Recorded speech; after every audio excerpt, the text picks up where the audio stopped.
देखिए, खिलाड़ी होता है, उसकी कोई जात पात नहीं होती, कोई धर्म, कोई राजनीतिक बैकग्राउंड नहीं होता। उसके हक की मांग जब उठती है तो वो पूरे देश के हक की मांग होती है और उसमें पूरे देश को योगदान देना चाहिए, उसमें पूरे देश को लड़ाई लड़नी चाहिए। ये भी पहलवानों का यहाँ पर कुछ कहना चाहेंगे? देखिए, रेसलिंग महासंघ के जो अध्यक्ष हैं ब्रजभूषण सिंह जी, उन्होंने 7 खिलाड़ियों के साथ यौन उत्पीड़न, महिलाओं के साथ जो ये कारनामा किया है, उसके विरोध में आज हम अपनी बहनों को समर्थन देने आए हैं। क्योंकि मैं भी एक राष्ट्रीय और अंतर्राष्ट्रीय स्तर की खिलाड़ी हूँ और राजस्थान की रहने वाली हूँ। यहाँ पर सभी अलग अलग स्टेटों के प्लेयर आए हुए हैं इनको समर्थन देने के लिए, और हम यही मांग करते हैं कि जब तक हमारी बहनों को उस लड़ाई में न्याय नहीं मिल जाता तब तक हम कंटिन्यूस प्रोटेस्ट को लगातार जारी रखेंगे और हर लड़ाई लड़ेंगे मजबूती के साथ और जीत कर आएंगे। उन्होंने जो ब्रजभूषण शरण जी जिस पे आप लोग आरोप लगा रहे हैं, वो तो कह रहे हैं कि मेरे खिलाफ ये साजिश है, मैं फांसी पे चढ़ने को तैयार हूँ, कांग्रेस की साजिश है ये। साजिश होती तो आप जब पहले प्रोटेस्ट हुआ था तब आपने 3 हफ्ते के पहले आपने बोला था कि सुनवाई हम लोग आपकी करेंगे, आपकी जो भी मांगे हैं वो सुनेंगे। अगर आप 3 हफ्ते में सुन लेते तो 3 महीने नहीं लगते, 3 महीने बाद ये अंतर्राष्ट्रीय स्तर और राष्ट्रीय स्तर के खिलाड़ी आज जंतर मंतर पर नहीं बैठे होते। तो आपको लगता है कि न्याय मिलेगा? देखिए, जो केंद्र की जो अहंकारी सरकार बैठी है वो महिलाओं के यौन उत्पीड़न के साथ ये कहती है कि बेटी बचाओ और बेटी पढ़ाओ, यौन उत्पीड़न करके खेल में आगे बढ़ाओ। ये काम आज केंद्र की सरकार में महिलाओं को आगे बढ़ाने के लिए किए जा रहे हैं। उसके विरोध में हम केंद्र की सरकार को कह देना चाहते हैं कि हम वो राष्ट्रीय और अंतर्राष्ट्रीय स्तर के खिलाड़ी हैं जो कड़ी मेहनत करके एक किसान कौम से आते हैं और अपना वर्कआउट करके एक अच्छे ट्रेनर से ट्रेनिंग लेके इस देश का नाम दूसरे राष्ट्र में गौरव के साथ ऊंचा करते हैं और इस देश की लड़ाई लड़ते हैं। तो वो तो ये भी कह रहे हैं कि भाई पहले क्यों नहीं बोला आपने, पहले आरोप क्यों नहीं लगाया, अब आप लोग आरोप लगा रहे हैं। देखिए, कई फैमिली के इश्यूज भी होते हैं, कई लड़कियां ऐसी होती हैं जो अपने फैमिली के डर से, भय से और लोगों के भय से बाहर आकर अपनी बातें नहीं बता पाती, लेकिन हम भी सबूत इकट्ठा करने में लगे हुए थे और जब हमने हमारी मांगे इकट्ठी हो गई थी, सारी बातें विचार हमने विमर्श कर लिए थे, डिसीजन ले लिया था, तब जाके हमने प्रदर्शन भी किया है और अपनी मांगे भी रखी है। लेकिन उसके बाद क्या हुआ? उसके बाद भी आपने मांगे नहीं सुनी ना, तब आप क्या महिलाएं आगे बढ़ाएंगे? FIR भी नहीं लिखी जा रही है। FIR भी नहीं लिखी जा रही है। इस लोकतंत्र में इससे बड़ा दुर्भाग्य हमारा क्या होगा कि आप 3 मंथ से आप हमारी FIR नोट नहीं कर रहे हैं और हमारे पास सबूत भी हैं, एप्लीकेशंस भी हैं, स्पोर्ट्स के खिलाड़ी भी हैं। जब आप हम लोग जाएंगे सर्वोच्च न्यायालय में तो हम अपनी बात रखेंगे और सबूत भी देंगे। कहा जाता है कि मैम जिस पर आप लोग आरोप लगा रहे हैं दबंग है, बहुत बाहुबली टाइप है, इतना आसान नहीं है उनसे लोहा लेना, कैसे बात बनेगी? आपको लगता है कि ओलंपिक स्तर के खिलाड़ियों से लोहा लेना आसान रहेगा? उन्होंने भी कड़ी मेहनत की है, अपना जीवन अपने देश के लिए त्याग किया है, बलिदान किया है और इस देश का गोल्ड मेडल जीतकर नाम ऊंचा किया है। तो मुझे कहीं ना कहीं ऐसा लगता है देश के लिए बाहुबली अंतर्राष्ट्रीय और राष्ट्रीय स्तर के खिलाड़ी माने जाते हैं। सार्वजनिक चैनल पे उन्होंने मतलब लंदन टॉप पे उन्होंने खुलकर कहा कि मैंने एक मर्डर तक किया हुआ है। साथ में उन्होंने एक पहलवान को तमाचा भी मारा, अगर वीडियो देखा हो हमने, वायरल हुआ था झारखंड का। तब आप ऐसे आदमी से कैसे उम्मीद कर सकते हैं कि वो महिलाओं को आगे बढ़ाने का काम करेंगे? आपको लगता है उनके अंडर में महिलाएं सुरक्षित रहेंगी? मैं नहीं मानती कि उनके अंडर में महिलाएं सुरक्षित रहेंगी। हम तो उनका विरोध करते हैं और ये लड़ाई जब तक लड़ेंगे जब तक हमें न्याय नहीं मिल जाता तब तक हम जीत नहीं जाते। तो लड़ाई लगता है लंबी चलेगी? जी, लड़ाई लंबी चलेगी और कंटिन्यू हम इस लड़ाई को लड़ेंगे क्योंकि आज हमारे बड़े बुजुर्गों का हमें सहयोग मिला है और कई संगठन हमारे साथ में आए हैं और कई युवा भी साथ में हैं, बहनें और माताएं भी हमारे साथ में आई हैं और आप देख रहे हैं आज तो जंतर मंतर का माहौल कैसा है। तो कंटिन्यू हम लगातार इस लड़ाई को लड़ेंगे। खिलाड़ियों के साथ जब ये मेडल जीत कर आते हैं तो फोटो उनके साथ खिंचवाया जाता है, लेकिन आज तक की जाती है। यही बात, इसी बात से तो हम जनता को जागरूक करना चाहते हैं कि जब खिलाड़ी मेडल लेकर आते हैं तब ये तुरंत सोशल मीडिया पर ऐसे प्रचार प्रसार करते हैं जैसे हमारे स्टार प्रचारक हों, और जब ये खिलाड़ी यहाँ पर न्याय की मांग करते हैं तब ये 3 महीने 4 महीने 4 हफ्तों का टाइम देकर इन खिलाड़ियों को आगे से आगे खिसकाने का काम करते हैं। प्रधानमंत्री क्यों नहीं बोलते हैं तमाम मुद्दों पर? प्रधानमंत्री जी तो मन की बात करते हैं लेकिन न्याय की बात करते नहीं है। तो प्रधानमंत्री जी ने तो कभी बड़े बड़े वादे भी किए थे, बेटी बचाओ बेटी पढ़ाओ की बात करते हैं। देखो, बेटियों के साथ यौन उत्पीड़न के काम हो रहे हैं और फिर आप बेटियों को आगे बढ़ा रहे हैं, तो आप मानते हैं बेटियां सुरक्षित हैं? बेटी को वो आगे बढ़ा रहे हैं। अगर बेटियां सुरक्षित होती तो बेटियां यहाँ क्यों बैठती, जंतर मंतर में अपनी लड़ाई क्यों लड़ती? बीजेपी में तमाम ऐसे महिला नेता और मंत्री हैं लेकिन वो भी खामोश से नहीं बोल रहे हैं। देखिए सर, इसके बारे में मुझे जानकारी नहीं है, लेकिन हमें जितनी जानकारी है वो इस लड़ाई की है, वो हम लड़ने को तैयार हैं।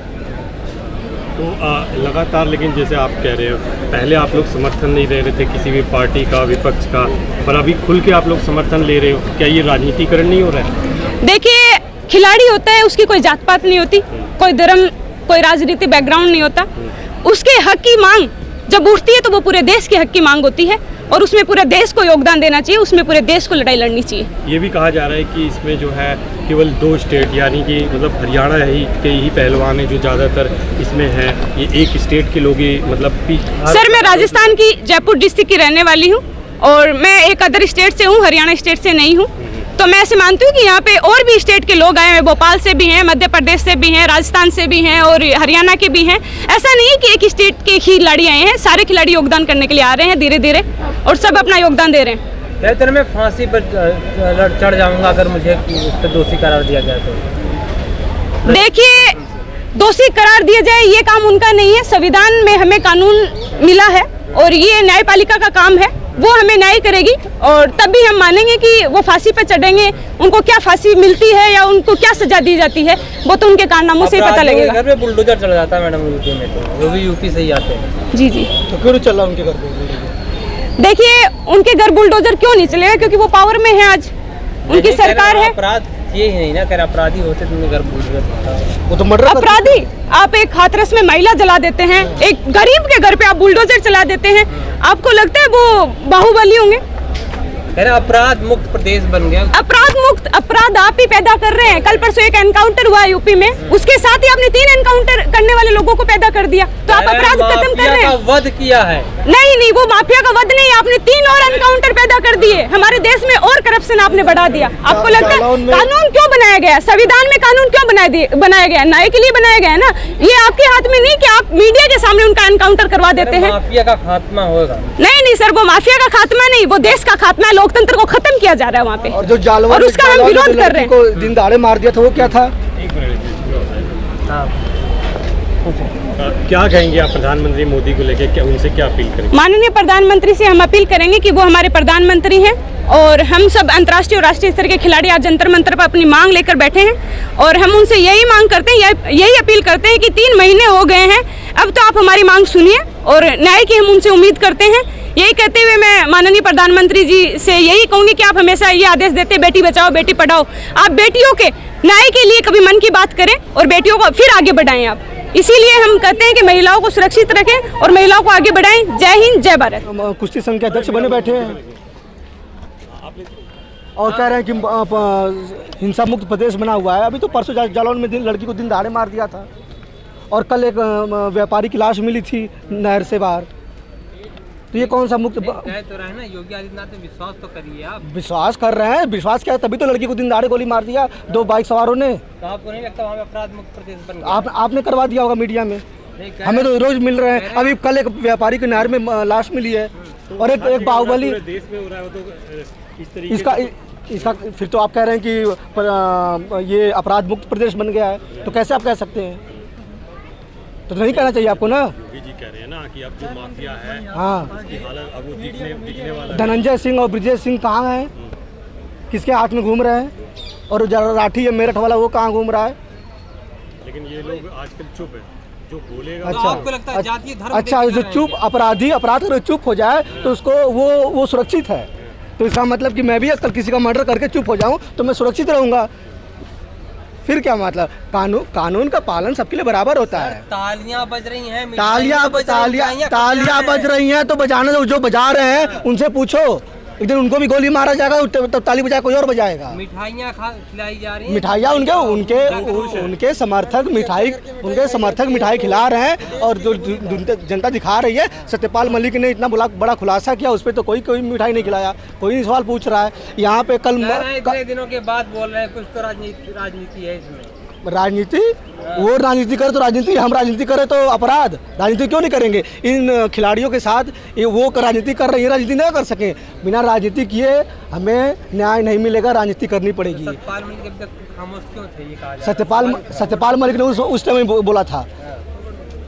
टाइम बोला था, लेकिन दबा दिया गया चुनाव के हवा में। अंतरात्मा जग गई। अमित शाह जी ने कहा सत्ता छोड़ने के बाद ही, हमारा साथ छोड़ने के बाद ही अब क्यों अंतरात्मा जगी। इनकी भी अंतरात्मा बहुत मरी पड़ी थी, ऐसी बात नहीं है। हाँ, वो नाम बताएंगे अंतरात्मा किसकी जगी किसकी नहीं जगी है। तो आप लोग भी थोड़ा सच दिखाइए। और ये जो मेन मीडिया ये क्यों नहीं बहस कर रही है? FIR आप कह रहे हैं कि फांसी, ब्रिज भूषण कह रहे हैं फांसी पर लटक जाएंगे। FIR नहीं लिखी जा रही है तो फांसी पे कैसे लटक जाएंगे? कह रहे हैं कि भाई, और जो रायपुर में थप्पड़ मारा था दिन दहाड़े पहलवान को, वो क्या था, वो कौन सी सभ्यता थी? आपको लगता है वो तो कह रहे हैं कि मैं मेरे खिलाफ साजिश हो रही है, कांग्रेस की साजिश है? कांग्रेस की साजिश है, तो कांग्रेस की साजिश है तो हम कांग्रेसी, या चाहे निस्वाई वाले, चाहे स्टूडेंट, चाहे पहलवान जो हैं, हम भी लड़ाई लड़ेंगे न्याय के लिए। हम लड़ाई लड़ेंगे, साजिश जो सामने आ जाए।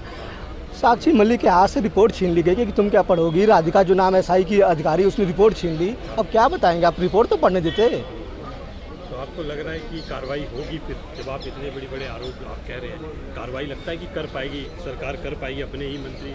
सरकार की जो महिला मंत्री हैं, महिला नेता हैं, वो एक शब्द नहीं बोल रही हैं। क्या वो महिला नहीं है? हाँ, उनकी महिला और इनकी लड़कियों की महिला में कोई फ़र्क है? वो नहीं बोल रही हैं। और मोदी जी ने कल मणिपुर में खेल सभा में कहा था कि खिलाड़ी हमारा नाम रोशन करते हैं, नाम रोशन करते हैं। इन खिलाड़ियों ने क्या नाम बदनाम किया था? नाम तो बदनाम नहीं किया था। तो दो जबान जो होती है ना सर, ये सही नहीं लगती है।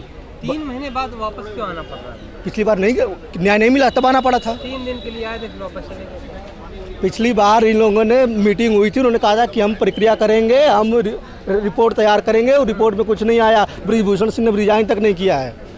एक गुंडे को आप कुश्ती महासंघ का अध्यक्ष बना देते हैं, अब इससे बड़ा न्याय हम भाजपा क्या करेगी? न्याय तो कर रही है।